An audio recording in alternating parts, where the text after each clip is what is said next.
kind of random.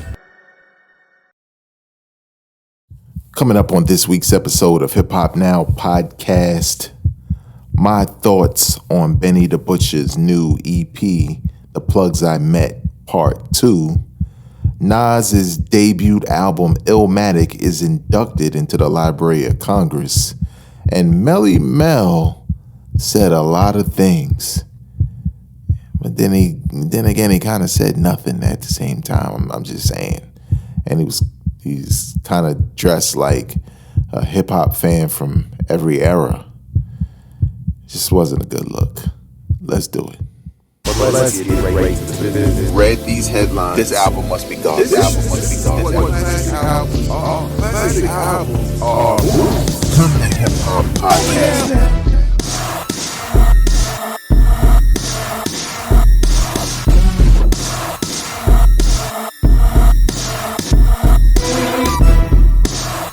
What up, y'all? I am your host, Vegas, and this is Hip Hop Now Podcast, a podcast designed to catch you up on all things hip hop, music, and culture that happened throughout the week. Shout out to the producers of this podcast over at patreon.com/hiphopnow. Become a Patreon supporter today. The link is in the description of this very episode. Big shout out to the returning listeners. You know, those who heard last week and other weeks and months and maybe even years and thought, I'm going to come back again. I appreciate you. I hope you subscribe. I hope you hit that like button, right? Took me a minute to get it out, whatever. But I also hope you review the podcast. So if you subscribe to a podcasting app and they allow you to review this podcast, please do it.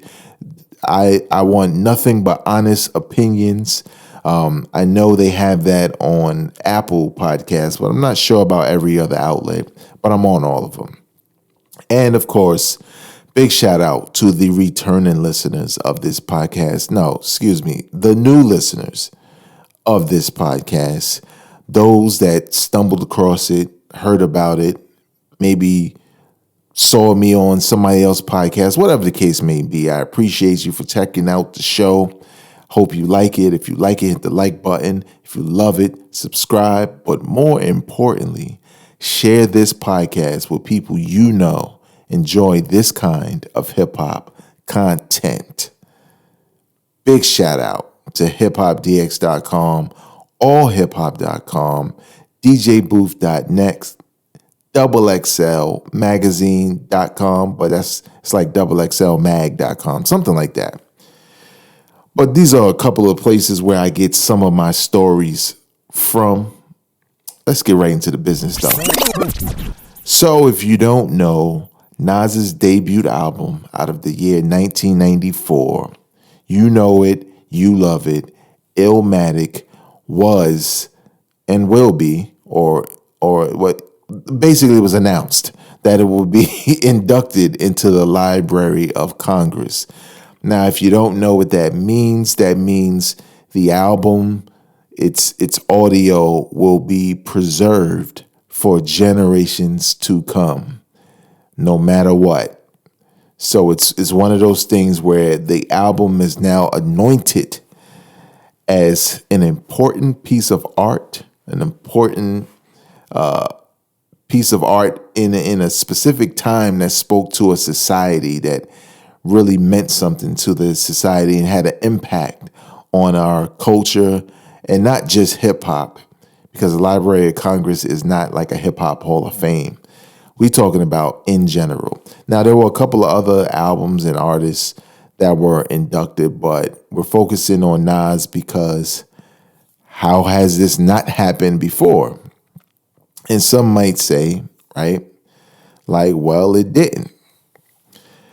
Well, the way people talk about Illmatic, since it was released, you would have thought it would have been the first hip-hop album in there, ASAP.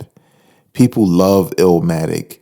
People love what it represents. Now, obviously, not a lot of people love it, right? There are people who don't like it, and I think you're weird. You can't really be a hip-hop fan. Maybe you prefer other albums, right?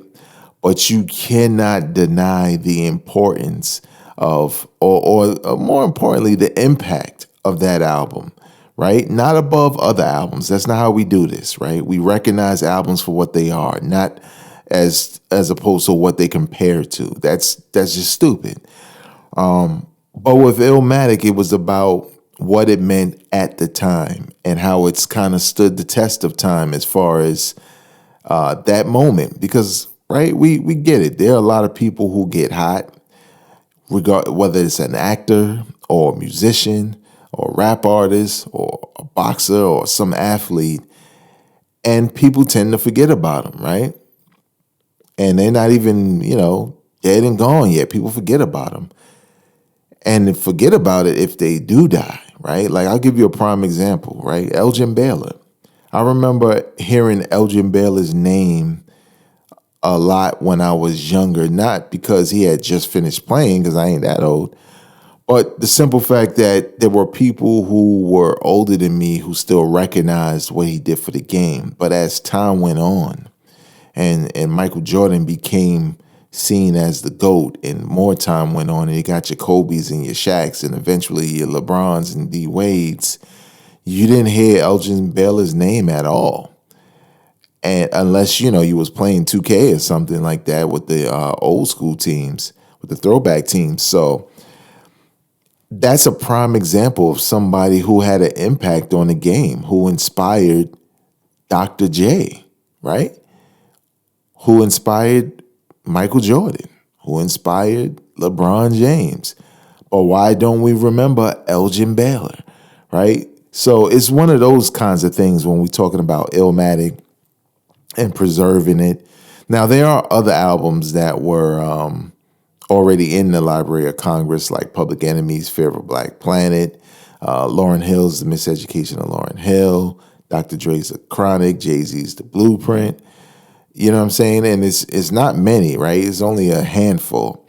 If you don't know, I'm on the app Clubhouse, which is a little bit on the elitist side right now, right? Because you got to have an iPhone and you have to be invited in order to hop on the app, right? And I've been on the app for a little while, and for a while I was just kind of scouting, right? That was the thing, just scouting. And I decided this past week, if you're from the future, you know what to do. You need to get your ass out of here. I'm going to be a little long-winded on this story. I just got to give y'all all the details. But this week I decided to host my first room, and the topic was Nas's Illmatic being inducted into the Library of Congress. And it was a great discussion. I appreciate everybody that came through. If you listen to my podcast on a regular basis, and maybe you've never followed me on social media, but maybe you're on Clubhouse, follow me at Vegas World INC, because I will continue to do so. But what I want to say about that particular room was, I think it was a great conversation where everyone who showed up to talk about it talked about the album, what it meant to them, and the simple fact that everyone wasn't from New York. I might have been the only person from New York that spoke. You know what I'm saying? People from other countries, other states, maybe lived in New York and wound up living somewhere else.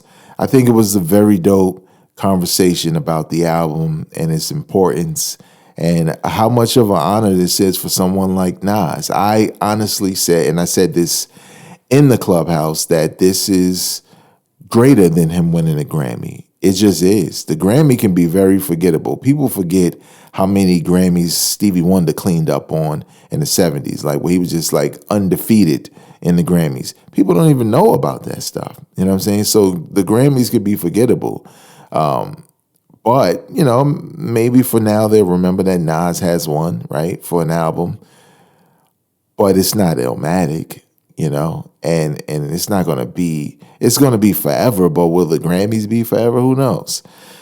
But I said all of that just to say also that I tried to record it, right? And when you hit the record button, I figured you couldn't record it. But when I hit the record button, there was a little message in Clubhouse that popped up to say that I needed to get permission from the people who were speaking in order to share it. Now, to me, there's a little wordplay there, right? Because that sounds like you can record it. You just have to get permission from the people. So I made an announcement or two about me recording it and posting it in my feed as a part of my podcast. And lo and behold, once I grabbed the recording, well, it was video, but there was not any audio. So, and I think that was an Apple thing, to be honest. I don't know if that was a Clubhouse thing, because their message made it seem as if you could record it. So, nevertheless, it was a great discussion. There'll be many more. Unfortunately, they won't be recorded, and I won't be able to like post them right here in this feed. It's kind of trash when you think about it. A trash feature. It should be, you know what it should be? It should be a premium feature, because I think I would pay for that, right? If I do these live sessions where we're talking about hip hop as a community, and I think this, the discussion was dope, why not put it on a podcast feed, right? I think people would dig that, and in a lot of ways, it's promotion, right? For anyone who missed it, to say to themselves, "Yo, I gotta make it to the next one because it's dope." Let's move on. Dr. Dre reportedly canceled his appearance on Versus that we never saw, but apparently he was going to be on a Versus because he didn't like the sound quality issues that Teddy Riley and Babyface experienced. Now, for those who maybe just started watching Versus, it was a little rough in the beginning. It was the main reason why I didn't watch, right? Because it was a pandemic. People were shut down. It was like, you in your crib with your Wi-Fi, I'm in my crib, and Versus. And a lot of times it wasn't good, right? There was just a lot of hiccups. Now they've changed the format where, people get COVID tests and blah, blah, blah, and then they wind up doing the Verses together. So, they can control the audio, which is a great idea, but at the same time, we missed out on a potential Dr. Dre Versus, and I really can't. I gotta believe that Versus was Dr. Dre versus Puff Daddy. It would have had to be, or Diddy, or Brother Do Love, or Brother Love, whatever his name is. But I gotta believe it was that, right? Because you can pick someone else, right? You can say Dr. Dre versus Ice Cube or something like that if you wanted to. But what's better than Bad Boy versus Death Row? The numbers would be ridiculous. Have them get, some guest appearances, Snoop show up, you know what I'm saying? Like maybe May show up, maybe, I don't know. Definitely the Locks, maybe. That would be dope, but apparently, because of sound issues, it did not happen. Now, y'all know I don't really mess with Vlad TV anymore, right? I had my reservations about him. I made a podcast about him. This was years ago, and what I didn't like. And then I saw him respond to the flack, not my flack, but everyone's flack by, doing things that wasn't always negative, right? I think he was giving stock tips and stuff like that, which was kind of stupid to me because, like, they don't know you like that. But nevertheless, it was his way of not being the vulture he appeared to be, which was cool, right? And I think he was getting some good guests. He was getting guests that you don't typically hear from. And they always usually tell great stories, right? Stories you never heard of, right? And then he had the situation with Farrakhan, and then, some of the other stuff, like just his interrogation tactics and really wanting to know, like, I mean, he could be interviewing, I think he interviewed John Amos, right? Saying James Evans of the Evans family on Good Times, or the father of whatever the bride's name in Coming to America is. You know who John Amos is, right? He's been in mad stuff. And the minute John Amos talked about any thuggery, like Vlad was in it, oh, you stabbed somebody, you shot somebody, you beat somebody up, you would it, like, he's just all in into the snitching part, right? The interrogation. So nevertheless, I haven't been watching. We as the people are supposed to be boycotting, but you know how that goes. Some people just not going to do that because it's a bag behind some of these interviews. Believe it. But Melle Mel was recently on Vlad TV.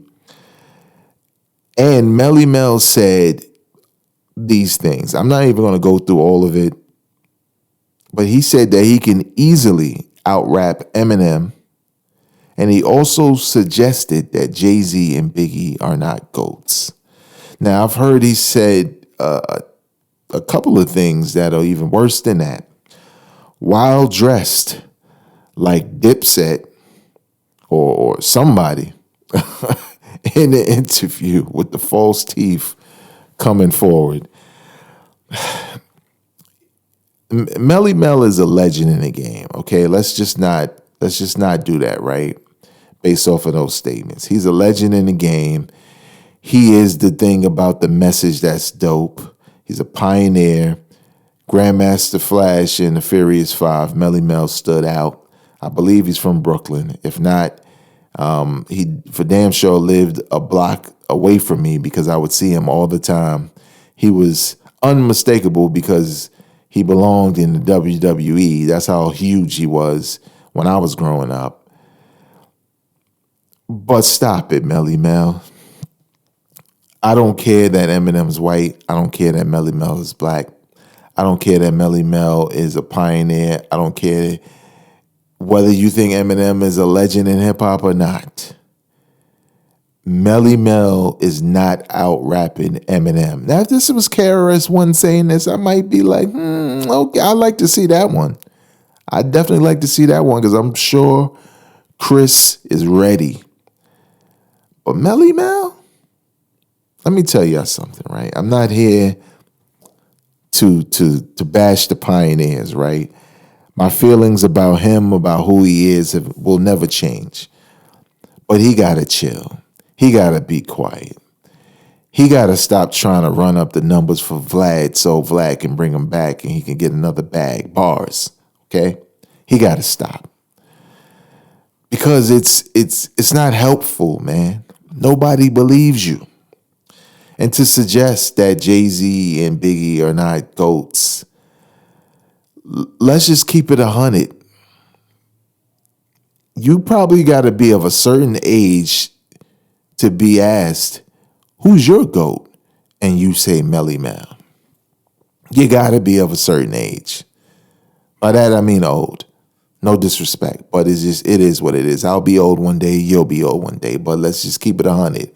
Only an old man or old woman would say Melle Mel's the GOAT. No, he's not.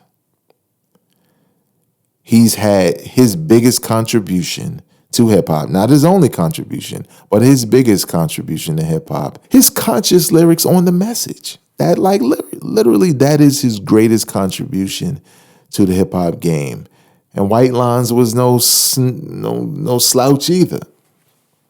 But the message is the one everybody remembers.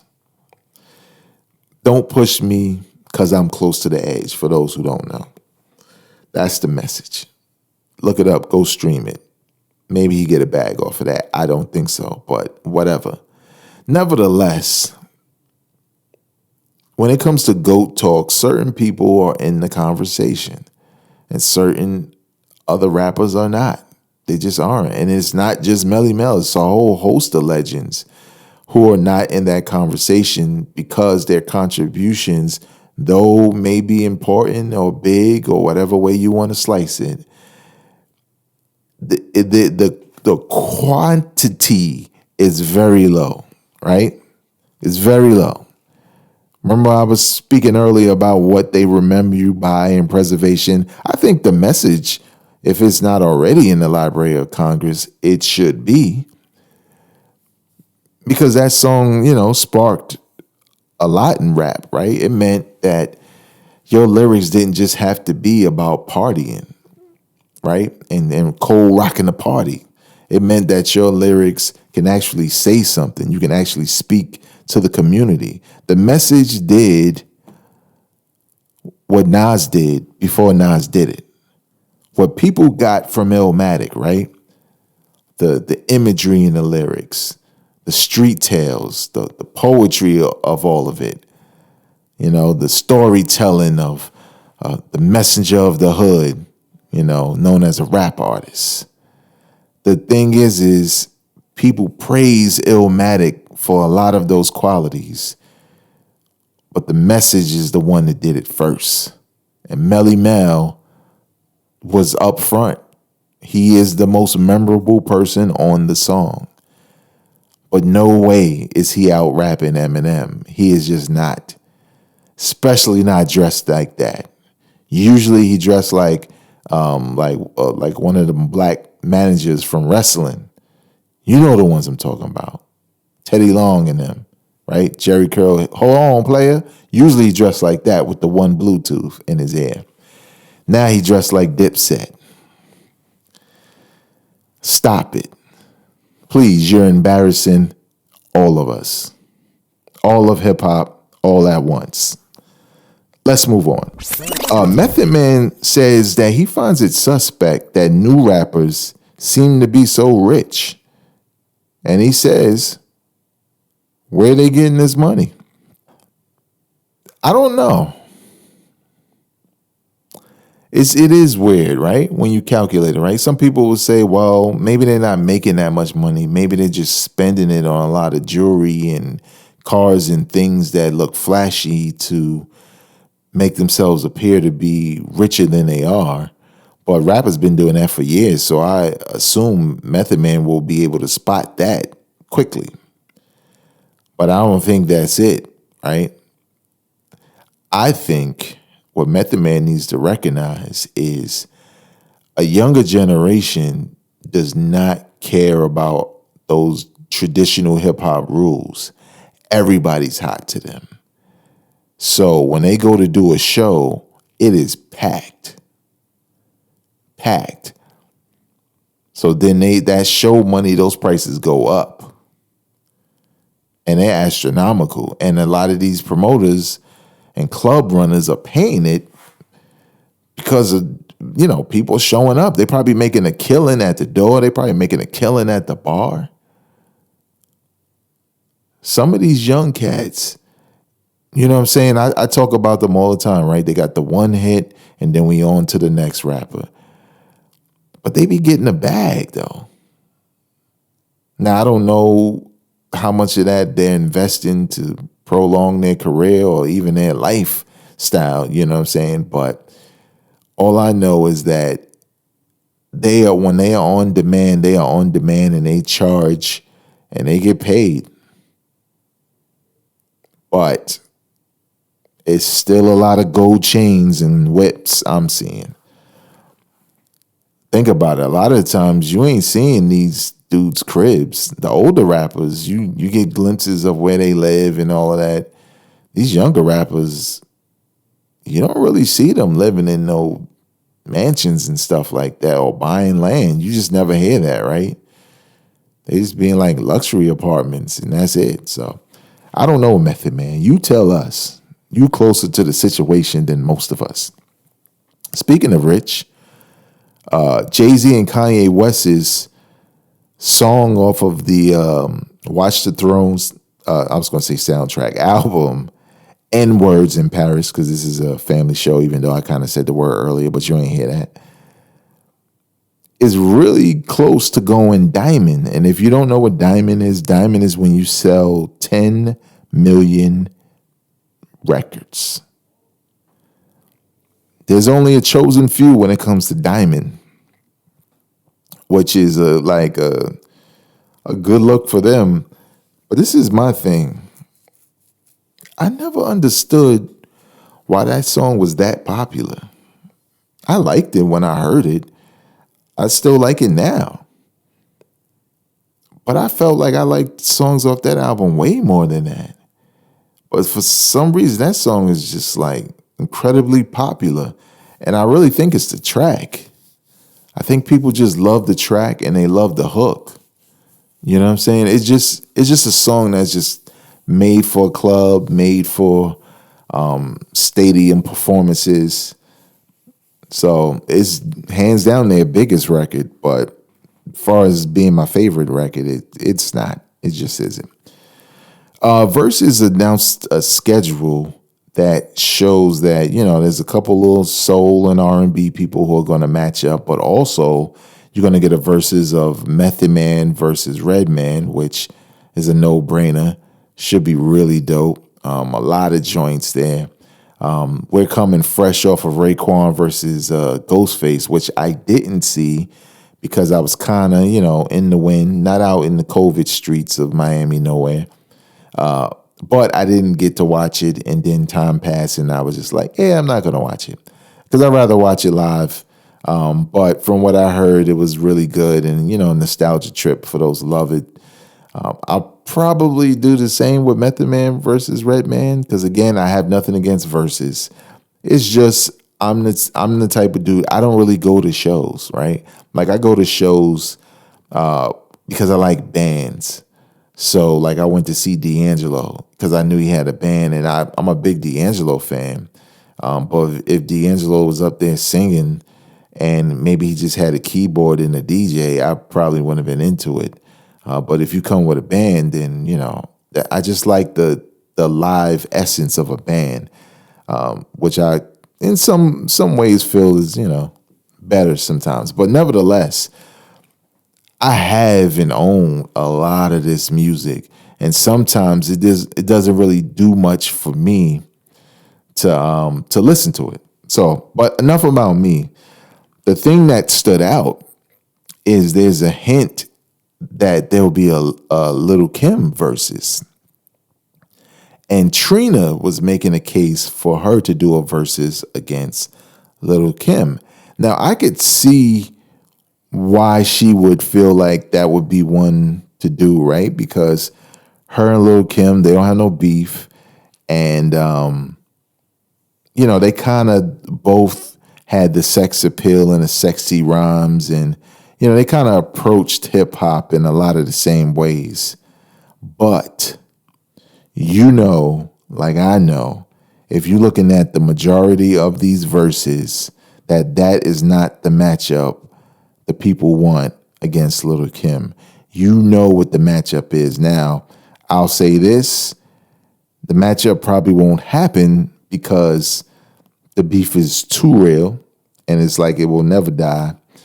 And also, well, again, I guess we could think differently, right? Because if you had Jeezy and Gucci Mane, why can't you have Lil' Kim and Foxy? That's the matchup. But the thing is I don't know what's up with Foxy, and this could go bad, for a lot of reasons. And I don't even think it would be on Lil' Kim. I think it would be on Foxy, to be honest. And I don't have no inside information. I can't say she gonna do or say or whatever. I just don't know. I just can't see it happening. But well, let me renege on that. This is how I felt. That's how I felt before. But now I'm thinking about it.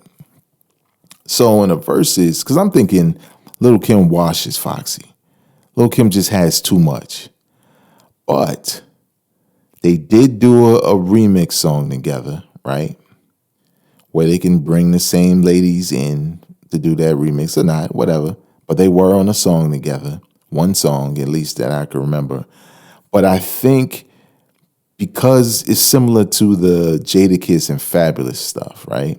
Like I felt like Fabulous was going to wash Jadakiss because you're talking about solo career. Jada don't have enough, but they were playing features and stuff like that. And it's like, oh, well, yeah, once you start playing stuff like that, then it's an even matchup. So it's the same for Foxy. Foxy is probably more successful because she's had a couple of songs that were hers, but she's also had a ton of dope features. And I think that would help fill out things. But I think the thing that I was thinking with Lil' Kim is Lil' Kim got enough songs. She got at least 10 that are like her songs. Then you can switch over to the features, and it just gets crazy. Between those two, I think I would watch. I just don't want no drama to pop off because it's kind of serious, you know. It got serious.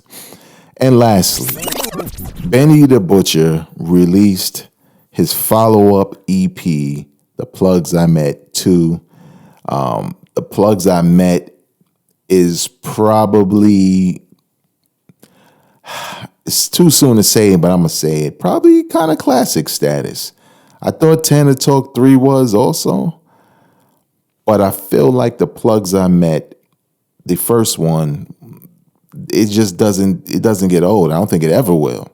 I think it got some signs of a classic release. But this is the sequel. And the original had a lot of features on it, but the features came through. I thought it was a dope project altogether, but this one doesn't have as many features. It's about 9 songs total.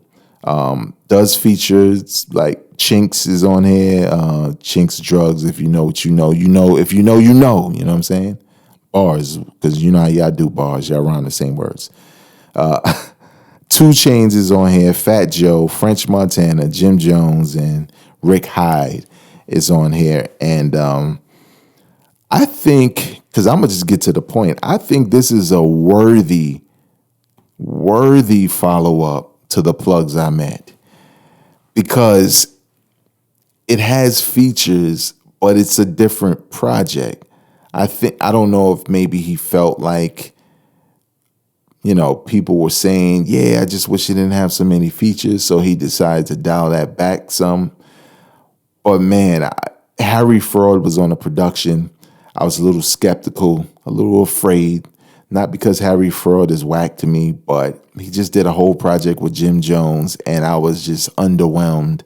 And I think it had probably more to do with the fact that Jim Jones put out a very dope album the year before, so my expectations were extremely high. And this didn't meet my expectations. His release with Harry Fraud didn't meet my expectations. And I don't think it was Jim Jones' fault. I think it was the beats. But the beats on The Plugs I Met 2 are perfect for Benny the Butcher. And his bars just do, his way of rhyming, his flow, they just don't get old, man. This man does not waste words. Every word sounds important. That's what's dope about him, right? Like, he's not cannabis in it, right? Like, you know, walked through 1,000 suns and made it back to church on time. Like, he ain't saying something that sound ill, but you could never do in real life, right? Benny the Butcher makes regular stuff sound like it's the dopest thing in the world. He kind of has that Pusha T kind of whip appeal on the bars, right? Like, Pusha T can make cooking coke sound crazy, even though that's all he's been talking about for 20 years. It just sounds new every time. It sounds important. It sounds like it's actually happening. I think Benny the Butcher's conviction in his bars when he says it makes you believe it, you know? And I think this is a dope project. I think the only record, and it's not even a skippable for me, is the joint with French Montana and Jim Jones. I think that's the only one I kind of started to pay attention to other things instead of the actual record. And I think Jim Jones did his thing, but I think French Montana's style just didn't match with the aesthetic of this album, of what Benny the Butcher sounds like and represents. His flow, even though that's his usual flow, was like, it felt lazy and, I don't know, out of pocket. He always sounds out of pocket. He just didn't belong on here. If it was just Jim Jones, I'd probably be saying this one is probably a classic too. But again, I've only listened to it like maybe 3 times, but I've been happy with it. So I definitely recommend it. So if you're a Benny the Butcher fan and you haven't had the opportunity to get to The Plugs I Met 2, but you love the first one and you generally love everything he's on, including his album he put out last year, I don't think you will be disappointed at all. That's going to do it for me for this week. You can follow me on Instagram, Twitter, and Clubhouse at Vegas World INC. Please know that this podcast is available wherever you listen to podcasts. All you have to do is go to your favorite podcasting app, search for the words Hip Hop Now Podcast, hit the subscribe button. You'll see me on the logo, staring out into the distance, into the streets. Hit the subscribe button and stay locked in to weekly hip hop content. Until next time, y'all, I am not a critic. I'm a fan. Peace. Drop it on the random.